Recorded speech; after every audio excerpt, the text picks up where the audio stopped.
one step towards progress, but this is not justice, and this is not full accountability as the family has asked for.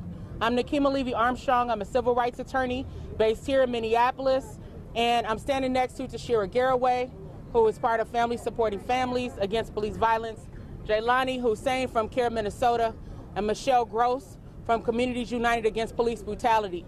And we are all here as people who stand on the front lines with the folks who are here from the Twin Cities who hold it down time and time again. We got to give it up for the activists and the organizers who face rubber bullets, tear gas, arrests, and demonization for standing up for George Floyd and all stolen lives. This incident today of Derek Chauvin being sentenced is something that we've been waiting for a long time. The sad part about his sentence is that we know that black men often receive more time for doing less than what Derek Chauvin did. There are plenty of black men and Latino men in prison for nonviolent drug offenses. But here we have a veteran officer who was literally able to lynch someone in broad daylight in the presence of children and other witnesses and essentially get a proverbial slap on the wrist. That is not acceptable. Judge Cahill should have held him accountable to the fullest extent of the law. It is not enough that he has received the most time from compared to other police officers who have killed people. This is a new day. It's not based on what they did in the past when they could lynch us and get away with it, when they could brutalize us and get away with it, when they could kill people and get away with it. Just because it's the most time does not mean that it is enough time. So we will continue to stand up and fight alongside this family and everyone else who cares about justice in demanding that the federal government now step in and hold Derek Chauvin and those other 3 police officers who were involved in killing George Floyd accountable to the fullest extent of the law. If the federal government had stepped in a long time ago, George Floyd might still be alive today. So that is the least that they can do in this situation. And I want to encourage all the activists, the organizers, the community members who are sitting at home to get off the couch and come down to the government center to stand in solidarity with Family Supporting Families and other organizing groups, as well as a 9 o'clock nighttime peaceful demonstration that's going to happen downtown. Thank you all for being here. Realize we're not sleeping in the Twin Cities, and we're going to continue to stand up and fight for justice. Thank you.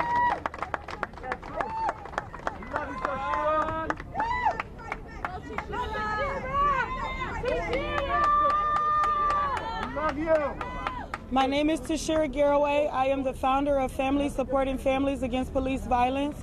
I am also the mother of Justin Tigan's 15-year-old son, who was brutally beat to death by the St. Paul police and thrown inside of a trash dumpster August 19, 2009.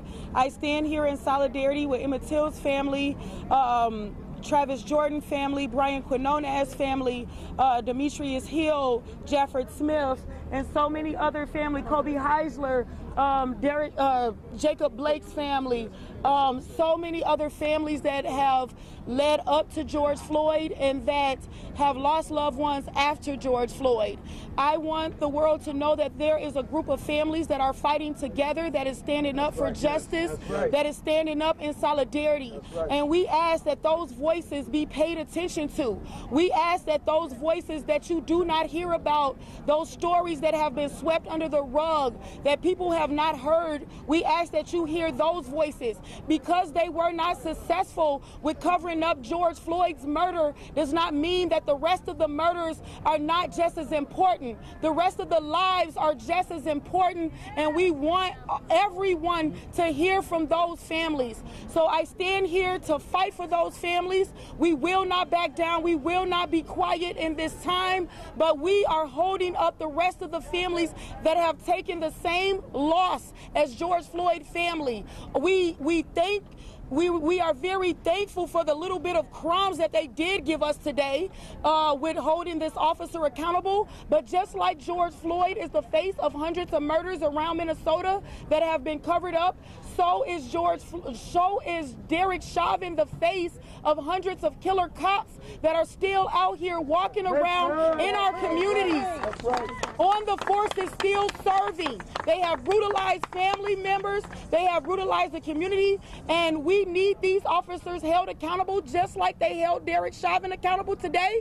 We need the rest of these officers held accountable as well. And we cannot be quiet about that and not hold them accountable like we held Derek Chauvin accountable. Thank you.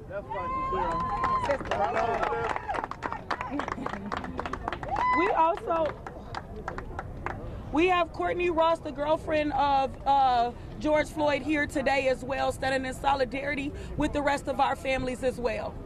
Thank you.